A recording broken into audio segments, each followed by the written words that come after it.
Hello everyone, Chris Barriga, Middletown, as you just said. I don't know if we need to repeat that now that we're on the list.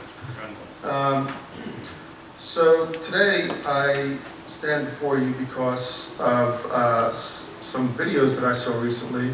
A couple of months back, I saw a school board member, Elizabeth Schneider, stopping someone as they were speaking. It was done again by you, and then tonight again, it's done, you guys did it again.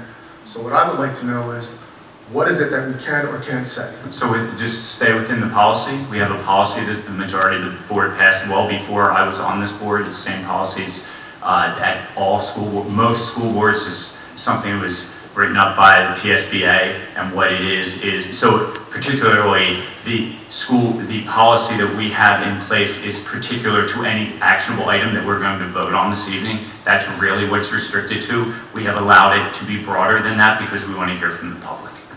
Okay, so what would be helpful for people who are speaking, because it's difficult to come up here and speak, is when you're stopping someone to explain what it was that they violated. Because the first time you did it, and I'm going to read this because it was a quote, Liz Schneider told them, "I don't know where you're going with your comments." That's the problem right there, because you don't know where they're going. It's the whole idea of freedom of speech. "I don't know where you're going with your comments, but they're not appreciated and they're not welcome." So I think that evening we are trying to just to make sure public forum moves forward in a direction that is not attacking. I was not here that evening, but my understanding was that Liz felt that we had crossed that line and was providing the person running that meeting that information. Well, that's great that you say that, because I think everyone can go onto YouTube and watch the video. I think RTM Strong put it up.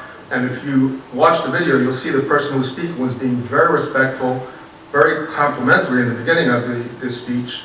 And, you know, once she mentioned Wygo and Academy Park, she was stopped. So I don't know if those are now bad words or well, bad that's something in words. the past that really has nothing to do with any actionable item in front of the board now or in the future. So that was probably why it wasn't relevant to the school board's discussion. But I think the point she was making was something that is an actionable item, which is replacing the school board and how you should act when you're doing the next search for the superintendent. So it was relevant, and you don't know if it's relevant until you give her a chance to complete her thought. This is the problem with trying to restrict speech.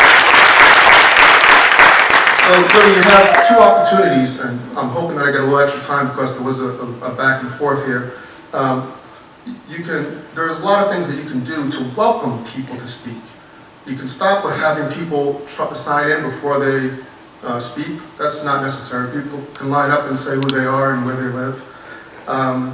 You can stop at the time limits. I mean, these things don't go on forever, and if somebody's speaking too long, then you can stop them. But really, 3 minutes, it's unnecessary. Don't interrupt the speakers, because it's very tough to get up here and speak, and really that comes across as bullying, and really has no place in the school district. Last thing I wanted to say, and it's a big change, but earlier this month, there was a 23-year-old resident of the Rose Tree Media School District who died. He was a student at Rose Tree Media Schools. I coached him in Little League. He was a terrific kid, and he died due to a heroin overdose. I just wanted to, you know, it's very difficult to kick that habit. And if you look at any of the literature on it, they say prevention is the best cure. So I'd just like you to keep that in mind. He was a terrific kid, and really, Rose Tree Media School District lost a son, and just figured I'd like to say something about it. Thank you.